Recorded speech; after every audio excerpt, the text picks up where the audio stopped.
Hello, hello, hello. Welcome back to the 14th... Welcome back to the 14th volume of the Hiveswap Friendsim. Yeah, I said all those words correctly. So first of all, something I want to show you that I made last week. Hey! I painted my own Theseus coffee mug. Well, coffee mug. And it is in fact full of water, which is perfect. So this is gonna be like a new staple of the stream because it is a nice little because I mean I always need water for these things. And here, I might actually still need like a side mug because 1 cup of water is probably not going to be enough to get me through an entire stream. But yeah, now I have a coffee cup with Theseus's sign on it. Do I have Fago on standby? Indeed I do, and we'll get to that later. I was tempted to paint Theseus's sign on one side of this and paint another sign on the other, like Scorpia, since that's my sign. But I ended up not doing that. I still might paint myself something with a Scorpia sign on it, just to like have my own thing. But for the coffee mug, I kind of want it to just be the Theseus coffee mug. That's great. Maybe for my own thing, I'll make a beer mug. Because, like, a beer mug with a Scorpia sign is more me. Anywho, so there's that. Also, something else that's you might see is that I went to see Welcome to Night Vale live. Come on. There it is. Went to see Welcome to Night Vale live down in Madison when I was visiting my... That's just not going to stick, is it? When I was visiting my parents, and picked up a couple of lapel pins. So I've added those to here. Actually, let me blow up the camera so you can actually see that. God damn it, cat! Now I'm gonna have to go get you. Ah, there we go.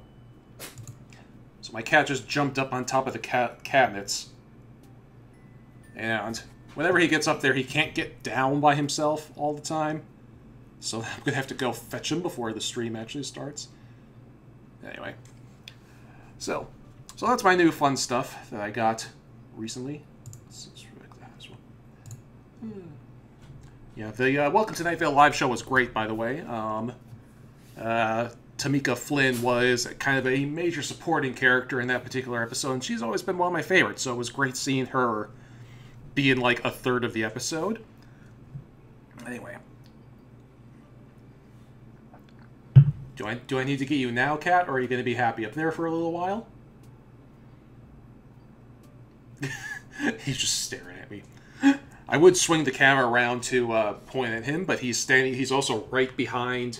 He's also right behind the light bulb, so you would just. So if I did try to do that, you would just see glare because he's right behind the lamp. Dork. Anywho.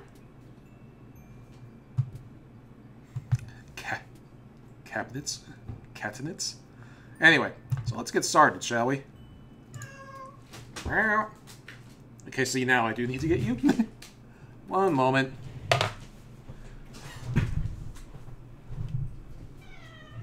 I'm here.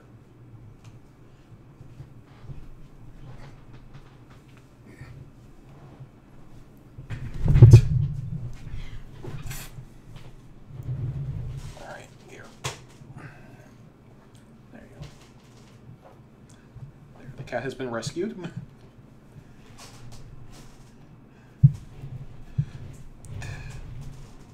All right.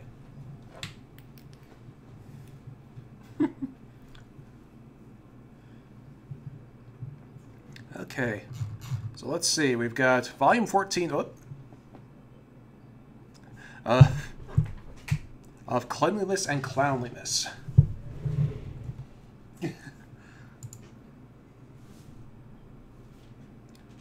This is a dark world.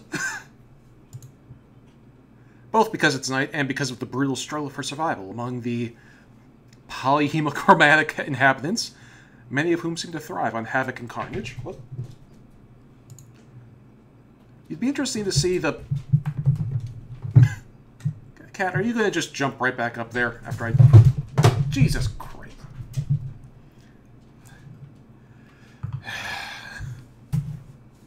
Where are you knocking over here? For God's sake.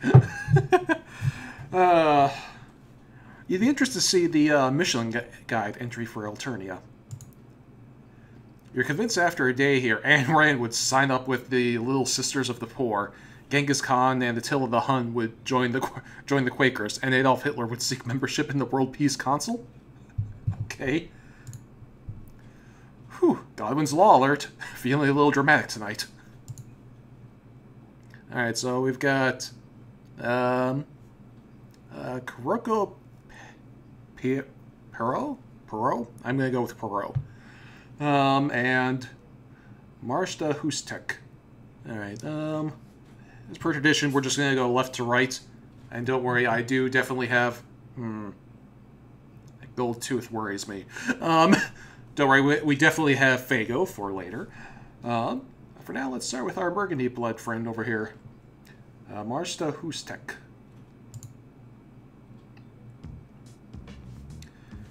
Despite a certain sense of pervading existential gloom that you haven't managed to shake even after communicating with possible Oracle secret agent, let's try this again. Despite a certain sense of pervading existential gloom that you haven't managed to shake, even after communicating with a possible Oracle/secret agent, you're feeling pretty alright. No more brooding in your cliffside apartment. You have a fresh thirst this evening. A thirst for friendship. You're wandering around the neighborhood you haven't seen in a while, just a few blocks from where you crash-landed. Maybe you'll go pay a visit to the crash site of your ship, even though it's long since been stripped for parts by the local population. Or maybe you'll try to find Damien to say hi, though you're pretty sure he's still living the nomadic shrubbery lifestyle. Excuse me, you're just here for the nostalgia, honestly. Malay is who? You hardly know her. Just then, from across the street echo two voices raised an argument. This is an interesting little back alley. Well, one is soft and murmuring, the other is loud and honking. A rust blood girl and a purple blood guy are squared off in front of a patch of graffiti that blooms over the bricks like moss. The girl appears to be in the process of scrubbing it away. There's a mop bucket and a collection of sponges next to her. And I told you, this shit is sacred motherfucking iconography, the purple blood is saying. So fuck the hell off, little red dumpling. Oh dear. The rust blood says something back that makes him laugh. The sacred iconography appears to be a collection of swear words and a couple of colorful renderings of certain sections of troll anatomy you have not had the chance to explore.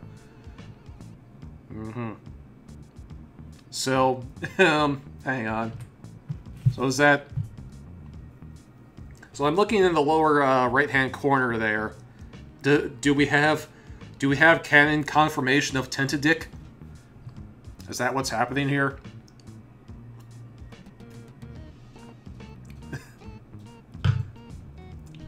I think... So, yeah. We're just learning all kinds of things about troll anatomy with these Friendsims, aren't we? Anyway, the Rust Brother says something back that makes him laugh, blah blah blah. The more you know. The base suggests a tinted dildo. Oh yeah, we need the that's a penis gif. The girl with the bucket wrings her sponge out. Oh, bucket. Wrings her sponge out and stares the clown down. Well, you...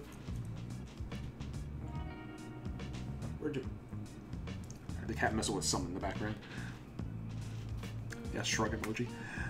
Well, you assume she's staring him down. She's wearing big round goggles that to match the bright rubber gloves pulled all the way up to her elbows. Despite the mop bucket, she looks like a scientist from a B-grade horror movie, more like a scientist from a B-grade horror movie than a janitor. A little tongue-tied tonight. The purple blood doesn't have any visible weapon on him, but that doesn't make him look any less dangerous. Unless the girl has a blade in that mop handle, she's totally defenseless. How was that girl just casually carrying around the bucket in Alternia? Who knows? Like, I remember the implication from Zephyros' Hive is that buckets are also cleaning implements, and that it's just a really awkward fact of life on Alternia, so who knows. You face this precise scenario more than once, but it doesn't get any easier. No matter how much self-confidence you earn or hardships you endure, life or death friendship decisions don't get any easier. Ain't that the truth? Mind your own business for once in your life. Well, that's clearly the wrong choice, so let's pick that.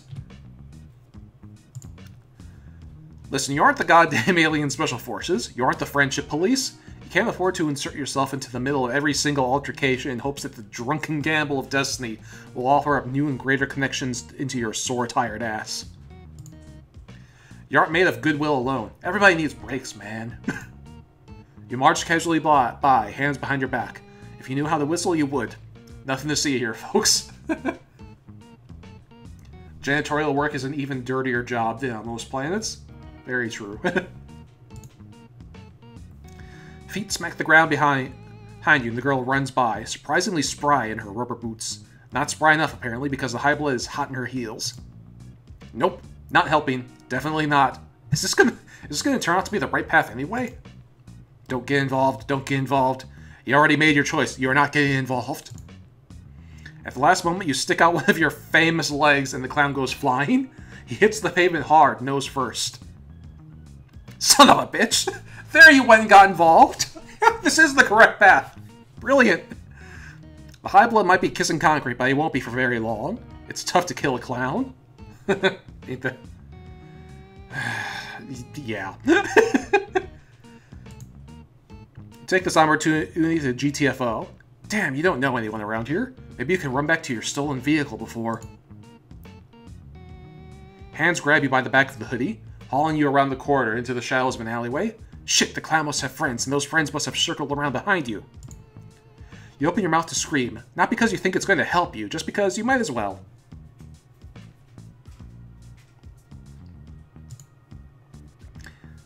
If you can't go out fighting, might as well go out making as much noise and being as obnoxious as possible.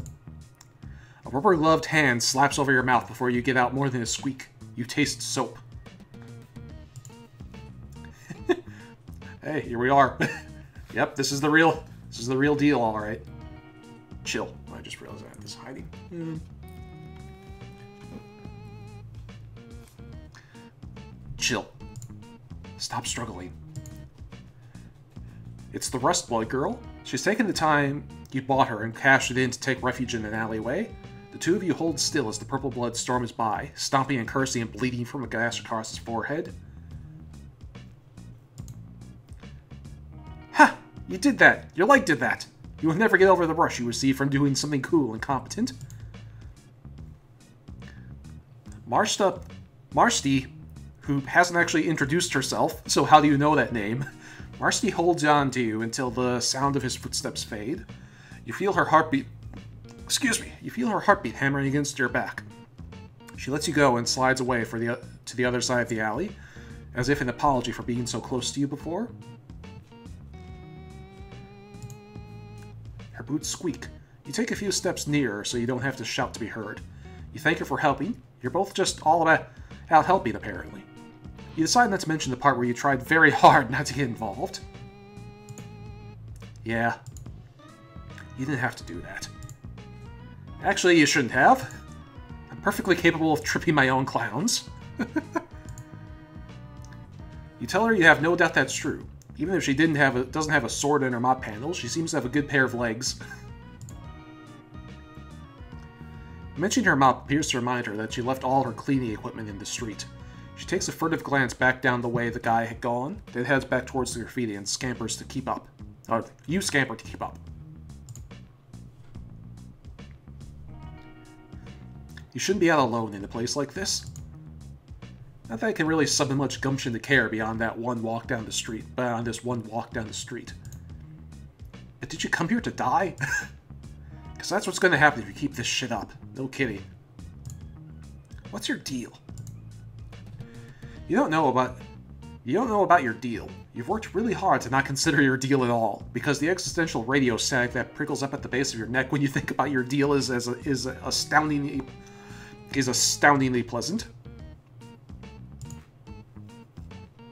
Attempting to change the subject, you ask her if maybe she shouldn't get out of here while she has a chance. Is that bucket really that important to her? Marsti looks at you with a certain eyebrow raise that you're well accustomed to by now. Oh shit, you just put your foot in it again, culture-wise? You wish you could find a book with a crash course on Alternia, or at least a decent Wikipedia article. But it's not like there's any helpful Earth guide for idiots. At least you've never heard of one. Besides, things are different depending on where you are on Earth geographically. You imagine it's the same for Alternia. You feel positively nauseated at the idea of having to learn a whole new set of societal norms. You'll just stay in this particular city. Thank you very much. Do I care about my bucket? That's kind of a weird way to phrase it. I care about it as much as the next person who doesn't want to get culled. Oh yeah, so yeah, it is both a cleaning implement and a mandatory piece of equipment for reproductive purposes. Also, scoured rays don't grow on coniferous fauna. Coniferous fauna. Also, scoured rays don't grow on coniferous fauna. She tosses the discarded sponges back into the bucket. You bend down to help, but she stops you with a sardonic glance. Most of her glances are sardonic, but this one especially so. She goes back to work on the graffiti. If you're going to hang around, you could make yourself less useless. I mean, we've been trying that for a while, and it hasn't worked so far. Good water. Watch and make sure that high blood doesn't come back. Oh yeah, for sure. You can totally do that. Of course, you won't be able to actually do anything if he comes back. Where's Ramal when you need her?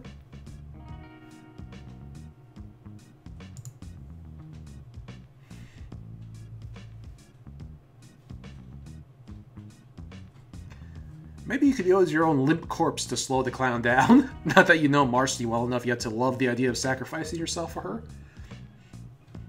Oh yeah, that's true.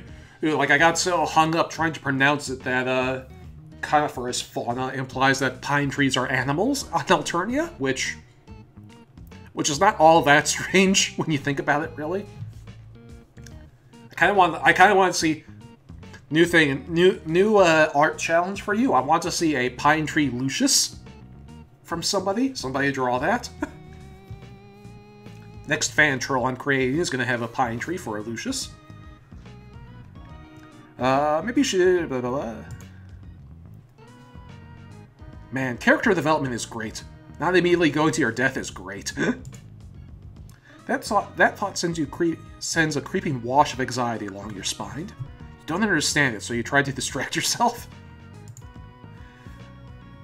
You ask Marsti if she just cleans graffiti or if she has other jobs. Okay, well, maybe not jobs. You know nobody on Alternia has an actual job. Whatever I'm feeling, mostly.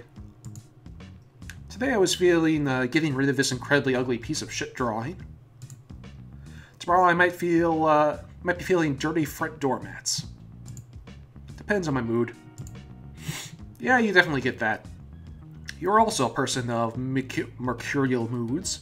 Do you seek out new friends tonight, or go to one of your standby pals? Sometimes the universe just sweeps in and decides for you. Excuse me. Yeah, well. You are extremely weird and focused on weird shit. But also kind of magnetic at the same time. It's freaking me out. Wow, thank you. Marsti dunks her sponge back into her bucket, or scoured ray. Right, buckets are dirty. The drones don't make it down here very often. So there's a lot of shit to scrub. You tell her it's cool that she likes cleaning so much. Where you're from, physical labor is considered morally virtuous, but also kind of looked down on. Fuck, maybe you could use an Earth cultural handbook on your own damn self? Who said anything about liking it? Who made the rule that I can only do what I like? She slams the sponge down hard into the scour tray, getting water down the front of her apron.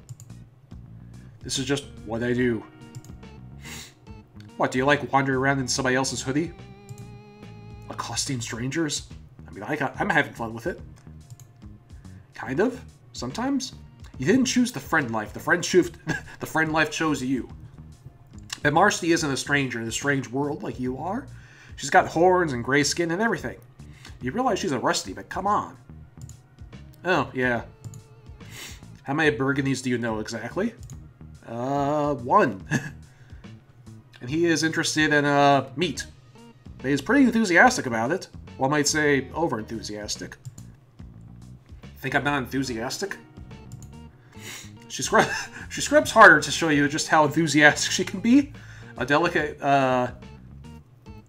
calligraphy-based rendering of the word Globgobber disappears beneath her soapy hands. Okay, maybe Damien is not the greatest example of somebody enjoying their hobbies in a healthy and natural way, but you know plenty of other lowbloods with cool hobbies. Skyla, Chixie, Surava. Am I supposed to know who these idiots are? Not all bloods know each other, Steven. Aw man, that's not what you meant at all. Getting a Pearl vibe from her. Between the cleaning and that line of dialogue just now, this is like... I mean, like, Kanaya is still, like, the ultimate Pearl troll, but we have a contender for second place here. I'm not going to explain my life story to some random alien. Are you going to help or not? Oh, well, you thought you were supposed to be keeping an eye out for clowns? Yeah, well, instead you're asking me invasive questions. So now help me scrub. Despite these mixed singles, you pick up a sponge and start cleaning. This is actually a lot harder work than it looks like, and your back and shoulders begin to ache immediately. If Marsti does this every day, she must be ripped under that jacket. She stops talking and you just clean alongside her, worrying that you're royally screwing this up. You don't know how to fix it. The graffiti is quickly disappearing between your combined efforts, and you aren't sure how much longer she's going to put up with you after this. You forgot to pull out the big friendship guns, and fast. Yeah, Marsti is a mood. Like, just... Okay, we're doing this. I like it. You ask her, in your characteristically smooth style, what she's doing after this. Any plans? Just hypothetically? Who knows? This is, incidentally, also one of my favorite emotes. Like, if you had... Like, those of you who are around my Discord server know that I use the, use that emote all the time. Probably I'll just look for more shit to clean. Well, it just so happens you know a lot of dirty places. Just exceptionally filthy. Oh yeah? Where? Let's see. Interesting.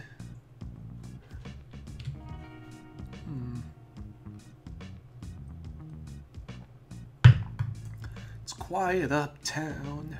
Well, let's see. Downtown is probably dirtier.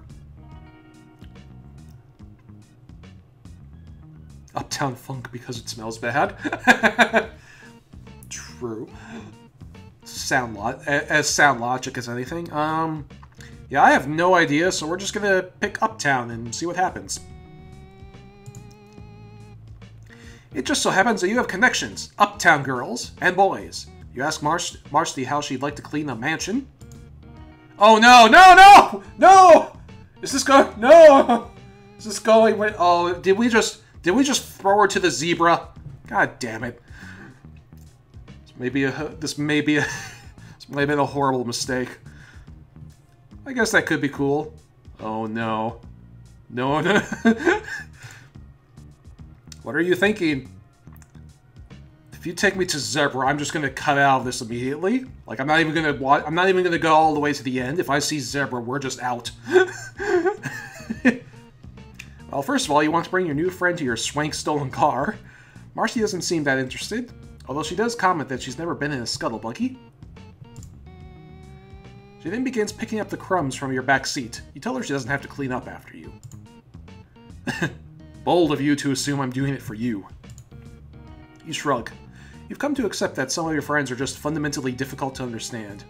Some days you really think you're beginning to get it, and then the next you remember that alien isn't just your immigration status.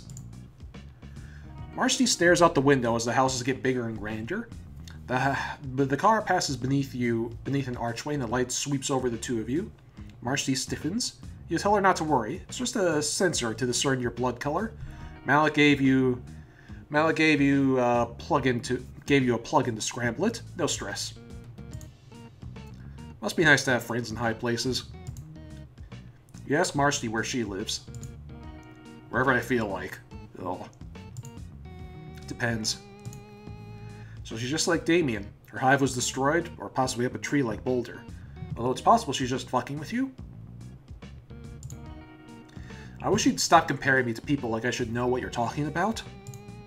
And no, my hive is fine. It just gets boring cleaning up the same fucking building over and over again. You get how that could be cool, going from place to place, like Damien goes looking for meat, and you're doing it again! And Connell and Azdazad look for people to kill. Everyone here seems to be weirdly obsessive and hyperfixated.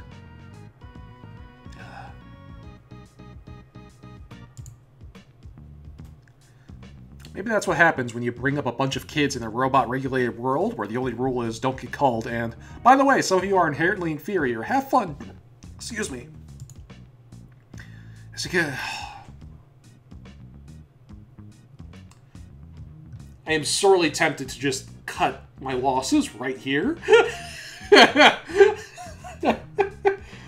As you get closer to Zebra's hive, you begin to get chilly strip pods.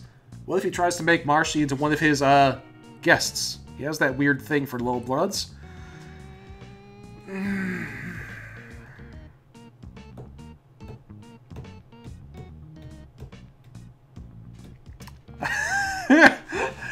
Nope. Nope, we're done. You know what? Okay. We're gonna continue. Okay. It's possible that MSBA Raider will right now change his mind about going to Zebra. And if he does, and I just... You'll figure she'll be safe with you if... you figure she'll be safe if she's with you, but you aren't always the best at making good decisions when you have more than one friend to deal with at once. MSBA Raider, if you have like a few dialogue boxes to turn this car around, or I'm going to do it for you. The sight of Zebra's Lucius glaring at you from an upstairs window clinches it. You can't take another condescending stare from Zebra Dad. Where are we going? Oh, thank Christ. I hope you weren't talking about this pathetic mess on the seat. Barely worth my time. You could make a better mess, you swear. No. I don't want a staged mess. Fuck, okay. Who do you know who is kind of a slob and also not a total piece of shit? Oh, thank Christ.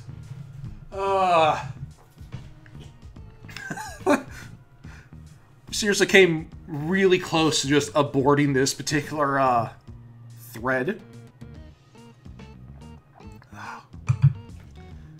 Goat Dad lets you in with a hysterically happy bleat. Aw. Gotta stick with it, yes. Goat Dad lets you in with a hysterically happy bleat. Aw, missed you too, Goat Dad. Marsti weathers his snuffing and nuzzles, and when he tries to eat one of her rubber gloves, she scratches him behind the ears as a distraction. She gently removes the glove from his mouth. I need those, actually. You call it to Galek, but he doesn't respond. Maybe he's out? The coffee pot is half full, but it's cold. Goat Dad bleats and butts you gently. Aw, poor guy. Are you lonely? Has Galek been neglecting you now that he has a hate boyfriend? Aw. Marci's a little more uncomfortable here than she had been in your car. But when she catches sight of Galek's study, all of that sloughs off. It's even more of a mess than it had been last time you were here. when he's been trying to impress you with his intellectual clutter. She's smiling. I think that's the first time she smiled this whole route. She gets down to work immediately, stacking books alphabetically and sorting papers into piles by subject. You know Galect is an A-type personality who will probably go briefly ballistic at the knowledge somebody has messed around with his stuff. But Marsti is just so organized and thorough. You feel sort of weird about just standing here and watching her clean, but you gather up all the used dishes and bring them into the kitchen. When you're done with that, you'll figure you'll just try to be entertaining. You ask her if she's seen any movies recently, since you've made friends with Zabidi and started hanging out with Tagiri's anime club. You've been exposed to multiple cultural touchstones. Yeah, I don't really watch much TV. Don't worry, I don't need to be entertained. She kneels down to start dusting beneath the couch. I know you think I'm basic, and that's fine. I kind of like that look right there. I don't really give a shit what anyone thinks. Let alone a condescending alien with no blood color to speak of. Yikes. So if you wouldn't mind. Crunch, crunch, crunch. Oh no. Crunch, crunch, crunch. What the hell is that noise? And there you go again, getting swept up in a friendship endeavor and totally beefing it. You forgot about Goat Dad's propensity for nomming on anything within reach, and he spent the last 10 minutes happily munching on several leather-bound notebooks. Galect's experimental word rumpuses! Fuck, he loves those! He's going to murder you! You smooth another layer onto this farce. To smooth another layer onto this farce, the front door creaks open and Galect's voice rings out, calling to Goat Dad, who lets out an excited bleat and scampers off, trailing little white scraps. Marsti looks from you to the front of the door and down at the paper trail. Then she's out the window and off down the hill. Because though basic she may be, she's no idiot. He might actually murder you. We'll see. And she's gone. Just completely gone. Yeah, no, she is there, just in the corner. It's like, nope. Whoop. Nope.jpg. Oh. Well, we're outie. I mean, so that did fail, but it was still pretty cute. Alright, let's take the quick failure before we move on to the successful route. I paused to go to the bathroom, forgetting you can't pause live streams. What the fuck happened? Galect came home. We realized that Goat Dad had eaten a bunch of his poetry notebooks, and so Marsti just got the fuck out of there as quickly as possible. Let's intervene and see how horribly this goes. Who are you kidding? You were never going to leave her to fend for herself. It's against your religion. Your religion of reflexively and ceaselessly searching for new buddies. You aren't making excuses for it anymore. You've decided to take what Boulder said to heart and just resign yourself to your fate. Well, that isn't exactly what she said, but a lot of it was confusing and spooky. You were half convinced she was just doing it for the mysterious aesthetic. Yeah, Boulder's really left an impression on MSPA Reader. He's been thinking about what she said constantly, pretty much, this whole route. You stride confidently towards the altercation, calling out a challenge to the rogue clown. Nobody messes with those less fortunate while you are on the case. And since it's been resoundingly too long since you've had a truly ironic and hilarious twist of fate befall you, as soon as you step up onto the sidewalk, the Purple Blood's fist connects with your head, and your head connects with the concrete. Clock. RIP in advance. Yep, there you go. Press F to pay respects. That was cute. Anyway. Well, going uptown wasn't as disastrous as I feared it would be. Now it's time to do this proper-like. You suggest that this place sure looks ripe for some serious power cleaning, because, wow, filthy. Yeah, I guess. I was planning on cleaning down here anyway. The drones mostly take care of the high blood neighborhoods.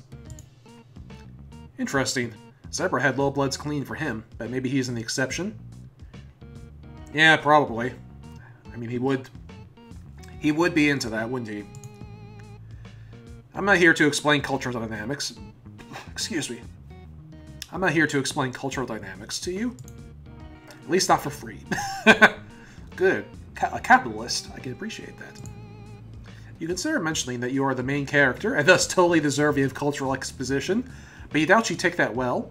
Also, that's kind of a weird thing to say, so never mind that. That's like the second time now in this arc where, like he mentioned that, what was it he said earlier that was, like, very meta? Like, MSPA Reader is starting to become, like, is starting to show a little bit of medium awareness ever since Boulder talked to him, and it's a little disconcerting.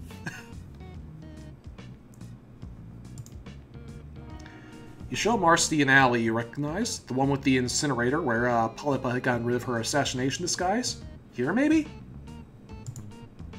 Too easy. Okay, well, how about this stretch of road where Ravel killed a dude? There's still quite a bit of purple blood splattered around. Pretty good. But no. I don't have the right outfit for blood. Marsti would love Viscera cleanup detail. That's a fun little game. It's like, if you've ever heard of it, it's like it's a game just about cleaning up gore, and it's like kind of relaxing in a weird way because it's just very meticulous. Like I mean, you are a janitor, but you're a space janitor cleaning up gore and blood, so it's fun. And it's something very zen about it. I don't have the right outfit for blood. Jesus, picky. Oh, sorry. Are my personal preferences inconveniencing you? No, but you aren't used to this shit taking so long to pop off. Usually you've made a friend by this point, or you've been killed. Yeah, it's like, is it just me, or is this route taking a long time? You've been killed before? Time shenanigans. I love it. What are you, a purbeast? 9 lives? In retrospect, that was also a pretty weird thing to say. You meant it as a metaphor. Sometimes your internal monologue gets out of hand and spills out into your interlocution. It's like, we have confirmed time shenanigans. Ugh. So yeah, it's like, this was a thought I had. I don't think I ever mentioned it. I think I came to this conclusion, like, after the stream, so I didn't mention it, but after, like, thinking about it, after thinking about it for a while, I'm starting to think that, like, the voice we heard at the end of Boulder's failure route, I don't think that was Doc Scratch. I think that was the handmaid, because the handmaid is the one who does time shenanigans. You know, like Doc Scratch, his thing is space. You know, like, he doesn't, you know, like, it's weird to think about because he's the soul jar for Lord English. But Doc Scratch just doesn't do time shenanigans. He, like, among all of his powers that he uses, he never does time stuff. It's like, it's only space. You know, the handmaid is the one who does the time shenanigans. So I think she might have been the one, and also, like, this is her specific. Not only does she do time shenanigans, she also does this specific thing. She instigates events in Alternian history. You know, she's there to, like, instigate uprisings and that sort of thing, which seems to be what we're doing here. Like, I think, like, assuming this is, like, I don't know when exactly the Friendsims take place in relation to Hiveswap, either before or alongside like the core Hiveswap, you know, with Joey's story and all that. Which means we're also probably working towards an uprising against the heiress. And that's also the kind of thing that the handmaid does. She's there to, like, set up these sort of uprisings to, like, steer Alternian history in the direction that it needs to go to allow the game to continue. So, yeah, a little bit of theory crafting for you. Anyway, back to this. Retrospect, that was also a weird thing to say. Whatever, dude. You're considering just bringing her back to your place to clean up the mess you've made there? when you realize Marsti is no longer with you. You turn around to find her gazing down an adjacent street into an empty lot. The space gives you a brief twinge of recognition before it fizzles away to nothing. Probably just deja vu. Oh, this place. It's the place where Boulder died, except no, she didn't. At first, you don't notice the person sitting on the tire pile, because without her other half, her silhouette is underwhelming.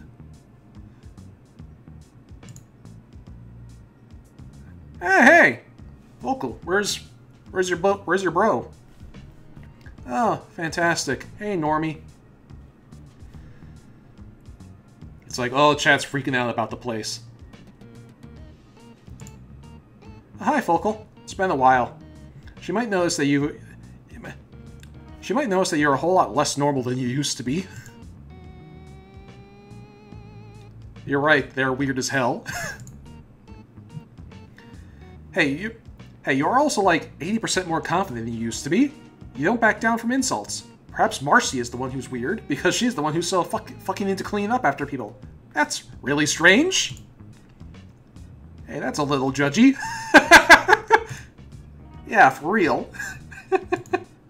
Oh, you have been expecting Folko to join you in mocking Marsti? You don't want to be too mean or anything. You're just really sick of having your intelligence insulted concerning stuff you absolutely could have no way of knowing about. You wanted to make her look like an asshole, but as usual, it seems to be in fact you who are the asshole. Marsti seems to agree. Hey, maybe go fuck yourself a little bit. You apologize. You didn't mean it. You just experience pilot confusion when there's too many friends in one place. You're sorry. You didn't mean to insult her hobby, but she actually doesn't really seem too into it. You're just trying to help. You know plenty of low-bloods who do all sorts of activities. You're the asshole. It's you. Oh yeah? Who? Well, Vocal, for instance. She trolls. Wait, you need another word? She and her boyfriend, harass people, and they seem to enjoy that. Also, there's Skyla and Chixie and Surva. They all excel in their fields, to a certain extent. Right. So how's that going for them? Well, you deflate somewhat. Chixie gets skeeved on all the time, and Skyla constantly has to defend her home and Lucius against thieves. Zerva literally had to gouge out their own eyes and downplay their psychic power.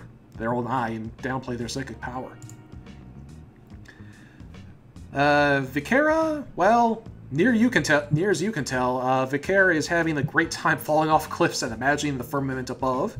He might be an outlier and therefore shouldn't be counted. While you're working through your apparent classism through navel glazing monologue, Marsti is checking Focal out. Like, really checking her out? Who the fuck are you? Focal slaps Marsti's hand away. Keep your frowns to yourself. Oh, eyes! Marsti raises her goggles up to her forehead. You've got void rot.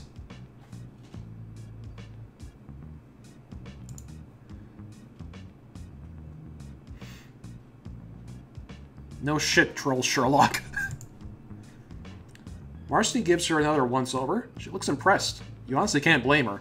If Marsti likes grimy things, well, Focal is right up her alley. Dirt Eldorado. Selfishly, you wish you met Marsti back when you were more of a wreck at the beginning of your adventure. You're filthy. Is this gonna be... did we just instigate a red ROM here? And you have no idea what you're talking about? Also, fuck you. Or is this going to be a spade run? Oh my god, we've just played matchmaker for some sort of relationship. I'm not sure which one yet. Marsti touches her on the forehead, slowly this time, so as not to take her by surprise. Focal resembles a nervous little bug trying to decide whether or not to scuttle away.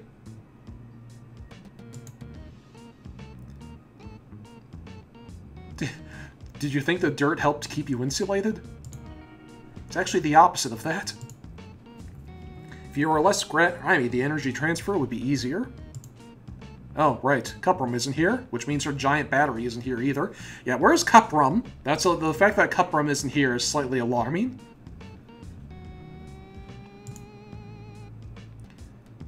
Yeah, I sent him out for takeout. I needed a break.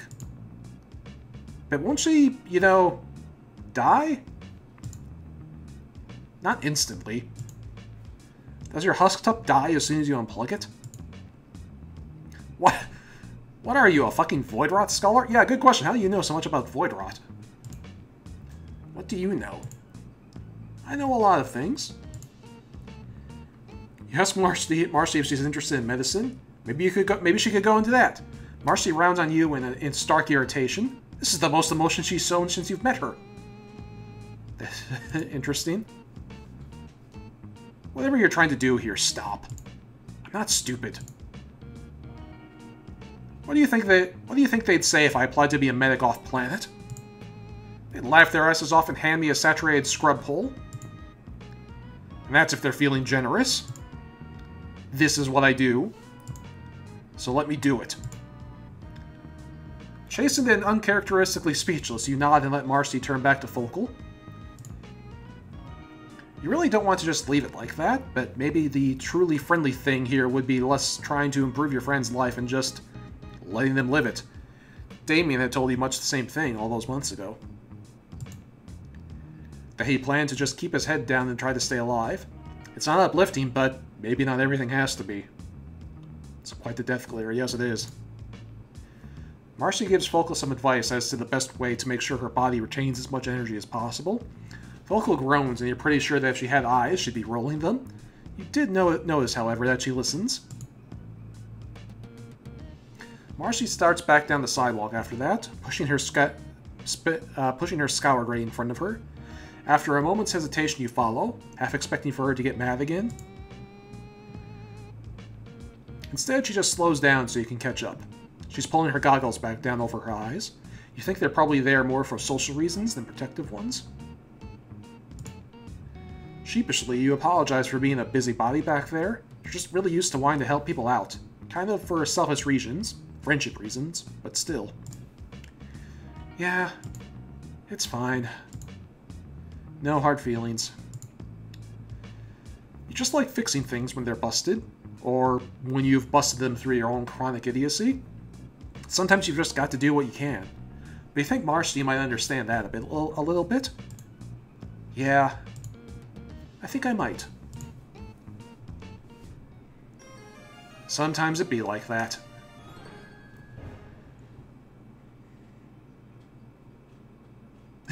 Why are you wearing welding goggles? Because people won't talk to me if I do. Excellent. That's an excellent thing. I wear headphones for much the same reason. Yep, there you go. That is the point of the goggles. So yeah, that was Marsti, and that was a sweet little run. Also, while we're kind of like on a roll with theory crafting, another prediction about Hiveswap hit me the other day. So Joey and Jude, the two human protagonists of Hiveswap, are apparently, we don't really know how they were born, but to all appearances they were born just through normal sex with via their dad Jake. Jake of the Beta timeline anyway. And I think that the Hiveswap trolls are the same way. I think they are descended from the ancestors, because they're not ecto clones of the ancestors like the Beta trolls are. I think they are just like natural born offspring of Mindfang and the Summoner, for example. Like they had a relationship, or possibly where are some of the other relationships? Like Mindfang and the Dolorosa had a thing, not a consensual thing, but a thing. I think something like that. Which science. So, I think that as well, that their signs are combos. Oh, that's an interesting thought. Like, the one obvious one would be like Zeph might be the offspring of the Summoner and Mindfang, since he's an orange blood. Anyway, so we have the sign for Durst Void. Also, speaking of signs, Durst Void for Marsti here. She is Atarius, sign of the astronaut. Her sign is associated with Void and Durst. Stream keeps cutting out for you. I'm not seeing any problems on my end, so interesting. Oh yeah, Damek is orange, so yeah, Damek would be the one who's like the descendant of Mindfang and the Summoner, which is interesting because like they actually have a good relationship as far as we can tell. Possibly, anyway. Hard to say. Like I kind of like I like the After Us interpretation of that relationship. So maybe I don't know. It's an interesting thought. Yeah, try refreshing the page if your stream is janky. That helps sometimes. Anyway, so that's my... So we got a couple Hiveswap predictions in the conversation. Got to see my mug. I'm going to take a few minute break to refill my water and get on to the next Friendsim. See you in a bit. Bye-bye.